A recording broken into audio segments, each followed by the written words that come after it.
Thank you, Lawrence. Well, I have a lot of people to thank, actually, before starting, so I wanted to express my gratitude. Well, first to Carl.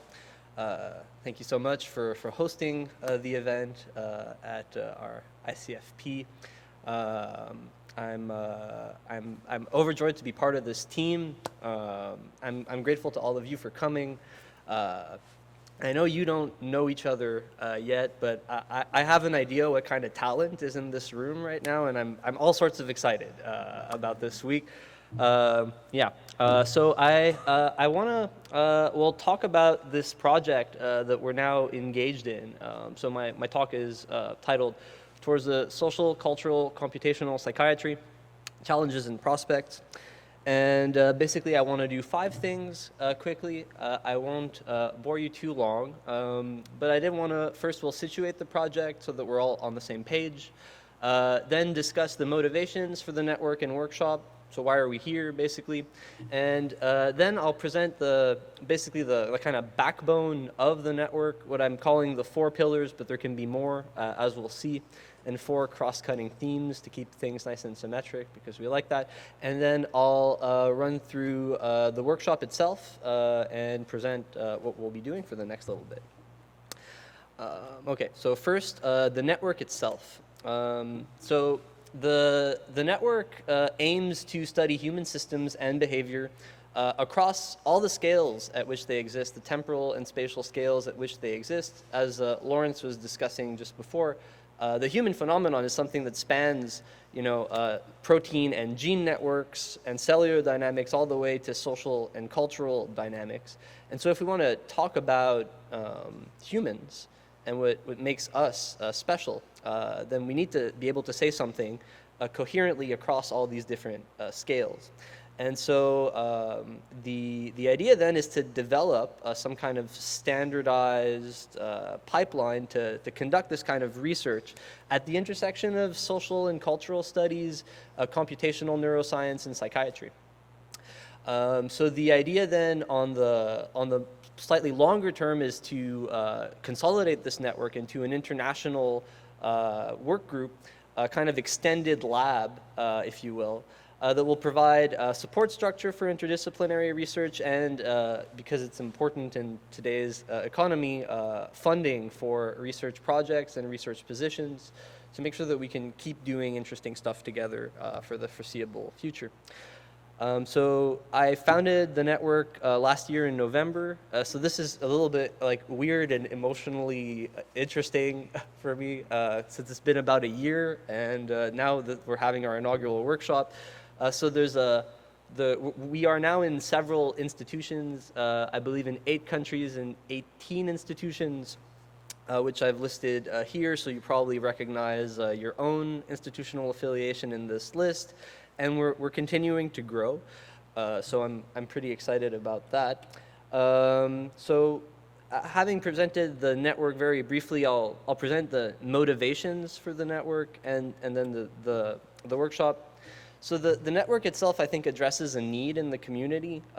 As Lawrence was discussing, there's now research being done at the intersection of culture, cultural and social studies, neuroscience.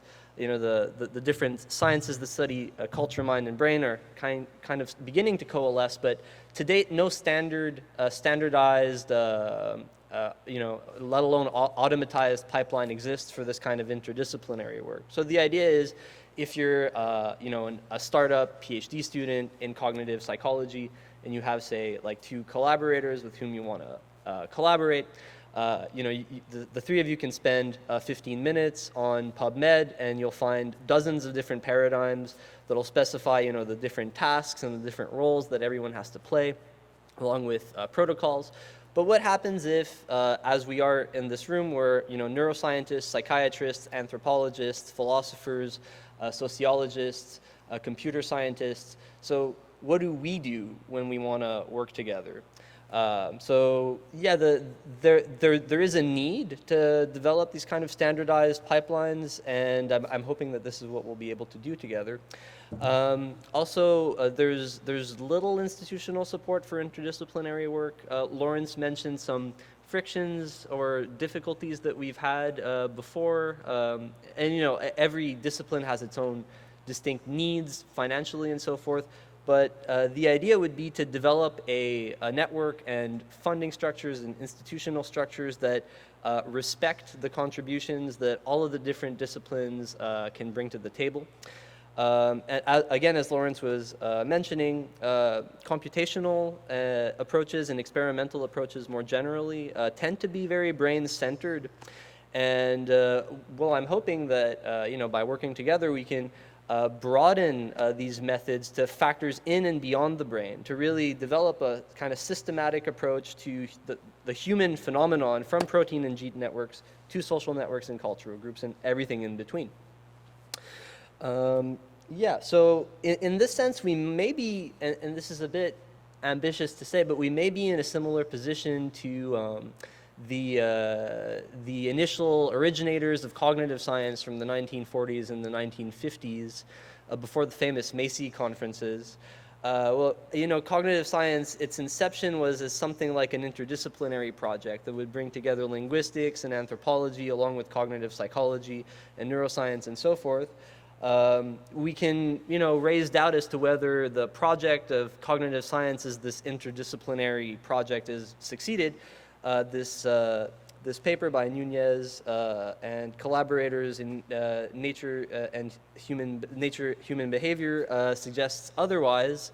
In this paper, What Happened to Cognitive Science, they kind of point out that this interdisciplinary project essentially collapsed into cognitive psychology and computer science. So the real interdisciplinary and multi-level, multi-scale nature of this project, I think, still remains untapped, and I'm hoping that we'll be able to tap this together over the next bit. So those are the motivations, I guess, for the network. In terms of motivating the workshop, well, given the state of development of the tools and techniques that we're all bringing to the table here, which I'll discuss a bit later, I think this may be the best time to network together and to standardize the protocols and methodologies that we'll be using. A slightly more personal motivation is administrative. I'm hoping that through this network, we can create an administrative structure that will enable us to distribute power and responsibility in the network amongst ourselves. I want to emphasize that this is our network. This is our time to do something together. So while I've carried the project up to here in large part, I really want to emphasize that I don't want this to be my network. I want this to be our network. I want this to be our project that we're going to start together and see through. So yeah, that's why I think this is a good time to meet, and I'm excited to have all of you here. I'm hoping this is going to be great. It's already been great. Okay, so in terms of goals, I think the medium-term goal for the network will be grant applications, obviously, to get our research kind of up and running over the next year. So I'm thinking that a reasonable medium-term goal is to set up large-scale, coordinated, multi-site grant applications to the federal granting agencies that we can submit to, given our institutional affiliations, and to transnational granting agencies next year, probably in the fall, ideally. So, I mean, given that we're distributed across 8 countries, that gives us plenty of opportunities for funding. So as a network, hopefully we can leverage our collaboration to get as much funding as possible from multiple sites. And this will allow us to create like a high mobility network where we can kind of fund projects together and send talent from one node to the next and really work together as an international consortium of collaborators. So that would be something like a medium-term goal. So in order to reach the medium-term goal, then I'm proposing a shorter-term goal. to meet like from in between now and the next fall, which is to generate pilot data, methods, and models. So the idea being that if we're going to be applying for this large-scale federal and transnational funding, then we need to have some kind of proof of principle to show that working together as a network does have an added value. And so for the workshop, the aim of the workshop is ideally by Friday we'll have something like 3 to maybe half a dozen or more projects that we can begin to pursue using our existing resource pool, or potentially finding slightly smaller scale seed funding from various institutions that we might be affiliated with.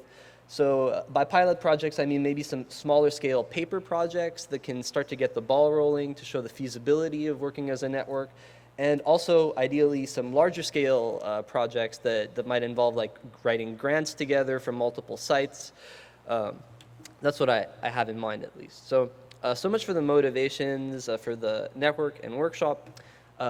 So if I look at the room, what I see is people with various talents, and I've proposed to group these sets of talents into what I'm calling 4 pillars. There could be 5, there could be 15. These are just ideas that I'm throwing out for everyone. But I think everyone here does one of the 4 following things: interdisciplinary ethics, multi-scale theory and practice, computational or digital phenotyping, or functional neurobiology. So by interdisciplinary ethics, I think it's important to front load ethics into this kind of initiative. We should start from the beginning, with ethical principles. This is true to the division to which I'm affiliated. It's very important for us here to start from a value-centered approach to conducting science. So I've proposed 4 cardinal values for the network. Obviously, we can add more if you find that something has not been represented here. So the first is open science, so sharing methods, protocols, data models, theories, simulations, and ethical principles as a network to kind of work together and to leverage each other's talents and resources to do something better together.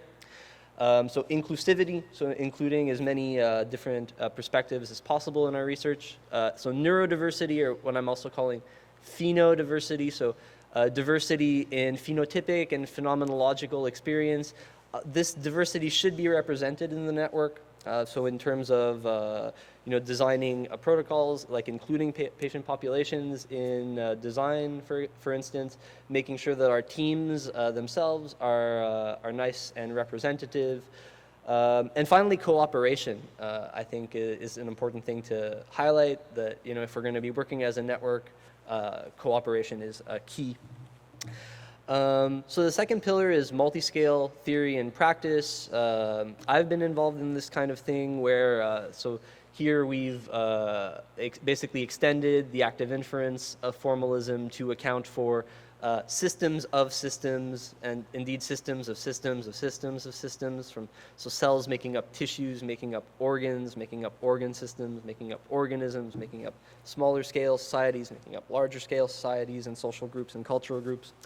I won't belabor this. I'm giving a talk later this week where I'll be able to say this a bit more, but the idea here is to think about how to address the complexity of the human systems that we're considering, with processes spanning from subcellular gene and protein networks all the way to social and cultural phenomena. So that's I think a crucial part of this. So this is a figure from our new paper in Behavioral and Brain Sciences, where we kind of where we show at least one possible way that this kind of multi-scale modeling might look like, where here we're modeling the attentional processes in each of the agents and their shared environment, and the way that the environment encodes information that can then guide adaptive loops of behavior. But I won't belabor that. I'll move right to the third pillar, which is computational and digital phenotyping. Both can be understood as ways to characterize behavioral and informational phenotypes of patients. So via computational modeling on the one hand, and via large-scale, more passive data collection on the other. So computational phenotyping is basically the industry standard by now in computational neuroscience. And basically what it involves is producing a model of the beliefs that would have to be in play to explain a performance on a given behavioral task. So what would an agent have to be expecting in order for it to be behaving the way that it is behaving? And typically in this kind of paradigm, the phenotype itself is cashed out in terms of an architecture of beliefs. But again, I won't belabor that too much. I just want to give you a general picture of the kind of talent that's in the room here. So I'll skip through that just in the interest of staying on schedule. So digital phenotyping is another new and exciting technology that also aims to characterize basically the phenotype of our experimental and other empirical subjects, but using large-scale passive data collection, usually using smart technology. So this is a very interesting and very interesting new set of technologies that also raises interesting ethical issues, but holds great promise because these kind of digital biomarkers of conditions like depression might be able to remedy the lack of, kind of hard biomarkers, classical biomarkers in psychiatry. So excited to have this talent on board as well. And finally, well-known functional neurobiology. So characterizing causal relations in the brain using neuroimaging techniques like fMRI and EEG, and reconstructing that activity using statistical techniques like dynamical causal modeling. So I'll skip through that, but we have interesting talent here. One of the techniques that we are hoping to explore in this workshop is hyperscanning in particular, so scanning several brains simultaneously. We have some of the brightest minds in the world working on these techniques here in this room, so I'm very excited about how that will turn out. Okay, so those were basically the kind of methodological pillars that everyone is bringing to the table to this project. And there are essentially 4 cross-cutting themes that apply to every one of the pillars, or that each of the pillars is kind of holding up. So computational psychiatry, which I'll speak of in a moment, but basically a new approach to psychiatry that uses computational techniques to basically map out the phenotype of psychiatric conditions. Social and cultural neuroscience, which is sort of at the heart of this project, if you will, moving towards a study of complementary real-time human interactions that happen in context, in a social and cultural context, and sort of going beyond the current dominant paradigm in social and cultural neuroscience, which essentially scans one brain presented with a social stimulus. So, culture and culture and human interactions have their own dynamics. And so flattening things in that way might not be the most interesting way to approach things. So, we're hoping to continue and pursue the spirit of social and cultural neuroscience by making it more social and cultural. Clinical translation, again, we are in a clinical context here. So ideally, we always will be keeping an eye on the ways in which this fundamental research that we're doing can be translated into clinical practice. And finally, standardization and automation, which echoes remarks that I made earlier. The aim here is also in part to develop a platform that will allow large-scale interdisciplinary research and readily available protocols, standardized methods, and this kind of thing. So that we can continue doing our research together in a more effective way. Just a few words on computational psychiatry. Before continuing. So in essence, computational psychiatry is a new take on precision psychiatry, and it synthesizes these kind of atheoretical diagnostic or syndrome-based approaches like the DSM, and more recent etiological approaches like the RDoC, which have their problems, but The idea is that through computational psychiatry, we are effectively phenotyping human diversity and understanding the causal factors that lead to different psychiatric conditions. So here the idea is to, on the one hand, produce models of the beliefs that would have to be in play to explain performance on a task in both typical and atypical prior architectures. And so the full pipeline also involves using experimental work to generate data that we then model, and working the computational work and the experimental work together, kind of off of each other in tandem. I'll skip through this. Yeah, actually, I'll mention this quickly. So the general idea behind this kind of thing is generative modeling, where we have data, and what we want to do is infer the hidden states or the latent causes in the world that caused our data. So basically, if causality runs this direction, inference runs in the other direction.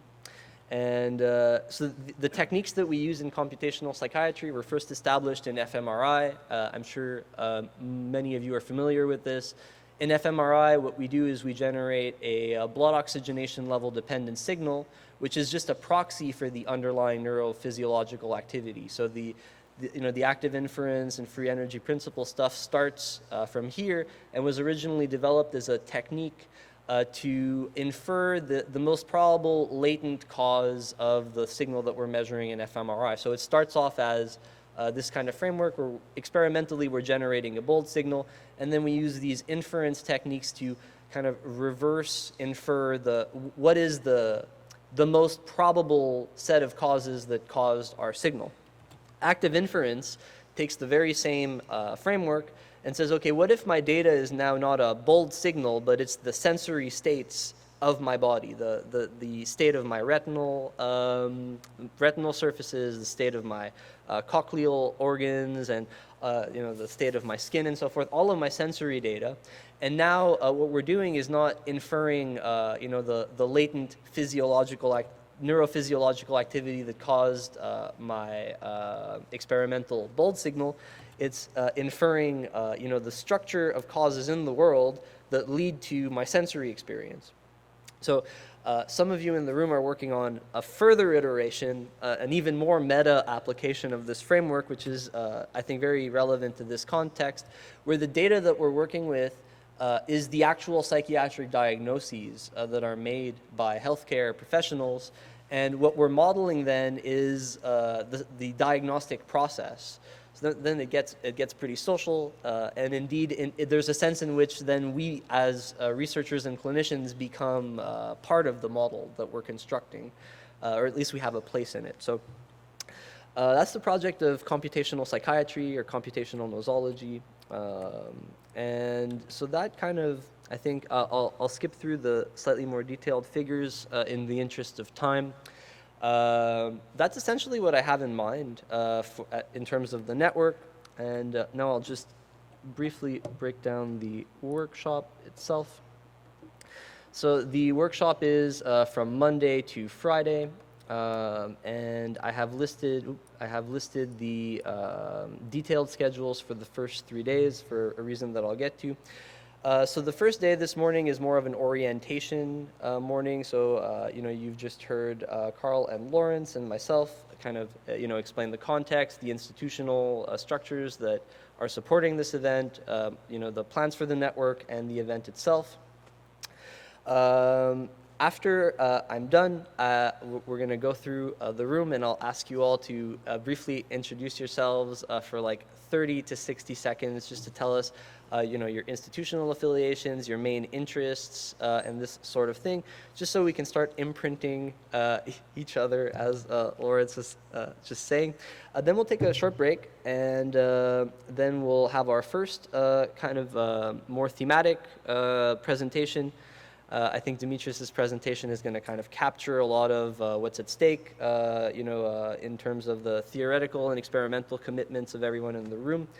From 11 to 12. Then we'll break for lunch. We have lunch coming over here. And then, so the afternoon is going to be our first kind of hyperscanning session. So we'll have a number of talks that will basically be exploring hyperscanning as a technique, and a little bit of computational and experimental work on emotions as well, to kind of get into get us into the groove of the conference. These hyperscanning tutorials will be useful for tomorrow morning, where we have basically a hands-on hyperscanning workshop and a tech demonstration as well, thanks to our sponsors, Brain Vision Solutions, who are providing us with a fully functional hyperscanning EEG kit, which we'll be able to play around with.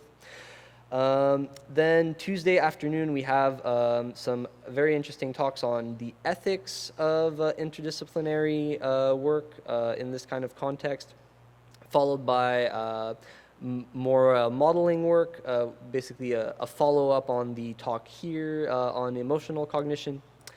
So then Wednesday, we are opening with a modeling tutorial. Then I'll give a quick talk.